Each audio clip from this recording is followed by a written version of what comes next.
ya Mbak ya, lihat dan tidaknya. Ini dengan Mbak Naili ya. Mbak Naili di sini katanya mahasiswa. Mahasiswa semester berapa? Kemudian saya semester 3, semester 3 ya. Oke, terus ini kan udah mau akhir tahun ya, udah November, berarti udah mau ujian semester ya. Oke Mbak, perkenalkan saya di sini sebagai konselor namanya. Konselor itu nanti membantu Mbak untuk memecahkan masalah Mbak dan membantu Mbak untuk membuat keputusan. Jadi sebelumnya Mbak pernah melakukan konseling sebelumnya Mbak? Enggak pernah. Oke. Jadi saya jelaskan dulu sedikit. Konseling itu di sini adalah suatu layanan untuk supaya kita berusaha untuk membantu klien yang di sini Mbak sebagai kliennya untuk bisa menghadapi masalah yang sedang Mbak alami dan mengambil keputusan untuk memecahkan masalah itu. Ya. Nah, jadi seperti yang saya bilang tadi, saya di sini sebagai konselor yang membantu Mbak memecahkan masalah Mbak. Nah, kemudian di sini juga saya sebagai konselor itu punya namanya kode etik Mbak. Nah, kita itu punya 3 asas. Yang pertama itu asas kerahasiaan Mbak. Nah, asas kerahasiaan ini artinya Mbak gak perlu khawatir kalau nanti cerita Mbak ini akan bocor. Jadi keluar dari ruangan ini cerita Mbak akan aman sama saya. Kemudian yang kedua itu ada asas kesukarelaan. Mbak di sini datang sendiri atau ada paksaan? Datang sendiri. Kemudian yang ketiga, yang terakhir di sini ada asas keterbukaan. Jadi saya harap Mbak bisa terbuka tentang masalah Mbak ke saya. Saya nanti akan supaya saya bisa nanti membantu Mbak memecahkan masalah tersebut. Oke, baik Mbak. Mungkin ada yang mau diceritakan?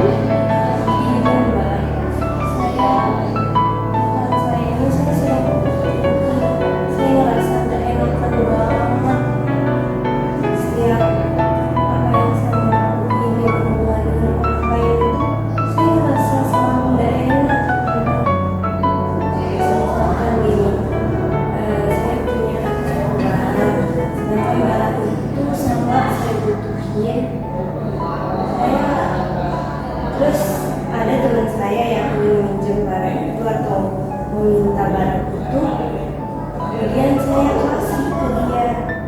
Padahal waktu itu saya sedang membutuhkannya, saya nggak enak banget masuk.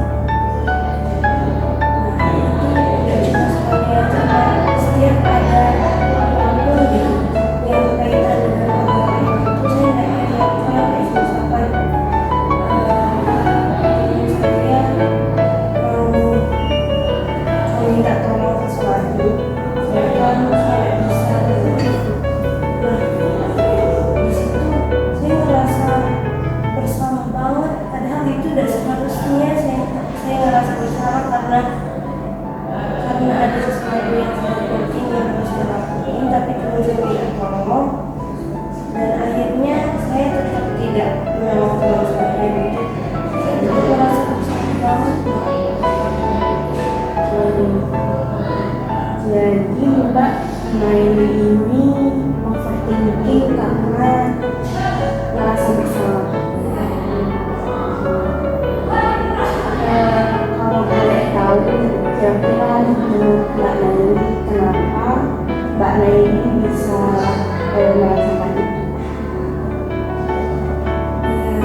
di situasi seperti itu tadi, misalnya ngomongin orang tapi Mbak Nani juga begitu, terus Mbak Nani terus Mbak Nani merasa bersalah, itu apa yang Mbak Nani juga apa kata-kata yang terlintas di benak Mbak Nani?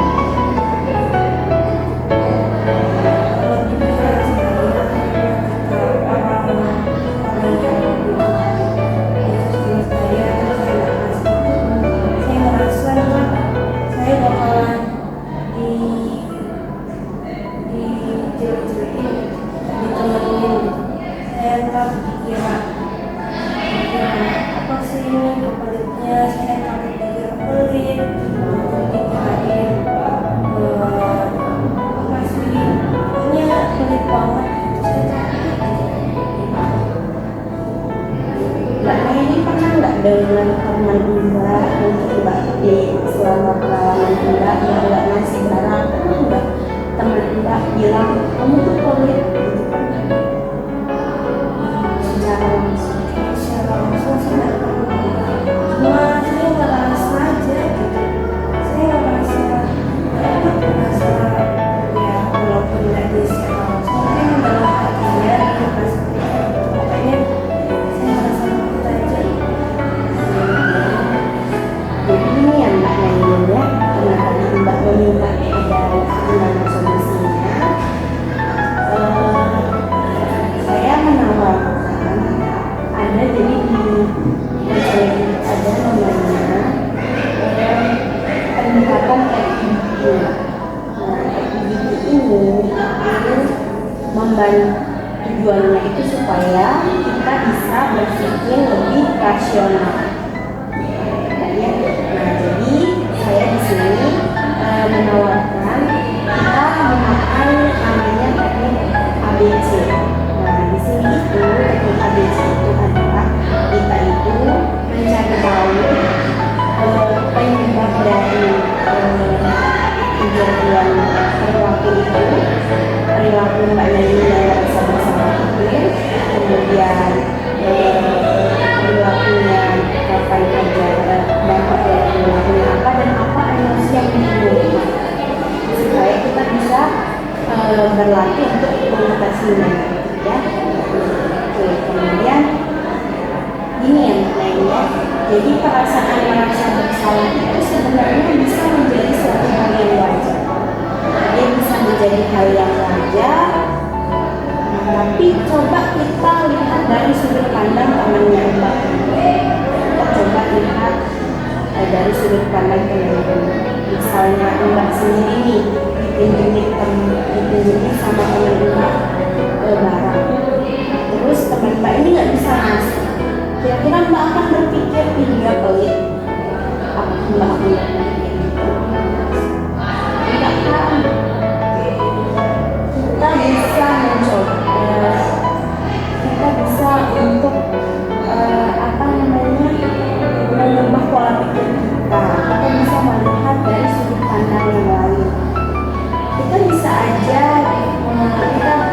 aja mengubah pola pikir kita. Mungkin kita Mbak ini bisa mengubah pola pikir dari yang nanti dia nilainya saya pelit, jadi kita ubah enggak kok, dia enggak akan kayak gitu.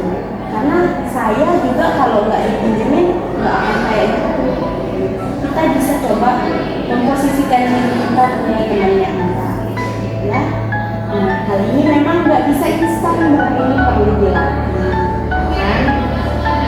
Kita bisa menganggap itu sebenarnya itu sebagai hal yang wajar, daripada kita anggap daripada kita takut nanti kita pelit dan sebagainya. Lebih baik kita menganggap itu sebagai suatu hal yang normal gitu. Itu hak kita karena memang barang itu milik kita. Jadi itu bukan sebuah kesalahan yang harus kita ada rasa bersalah. Ya. Kemudian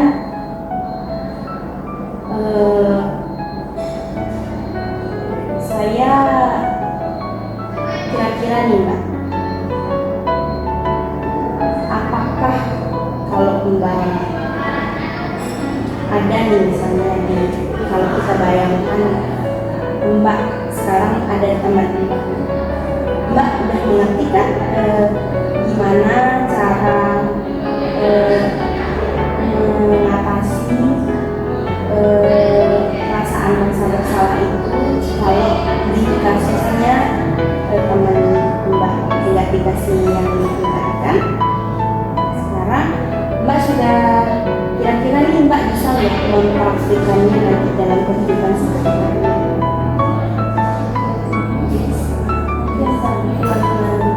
Pelan-pelan dulu, nggak bisa instan ya Mbak ya.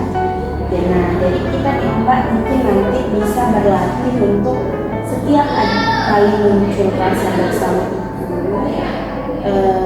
coba lihat dari sudut pandang orang yang Mbak memiliki rasa bersalah ke dia. Coba lihat dari sudut pandang yang lain. Itu bisa kita latih ya. Kemudian misalnya sekarang coba Mbak bayangkan Mbak lagi ngomong sama teman Mbak yang Mbak tuh baru aja bilang kalau Mbak gak bisa ngasih dia barang, kira-kira Mbak bakal bilang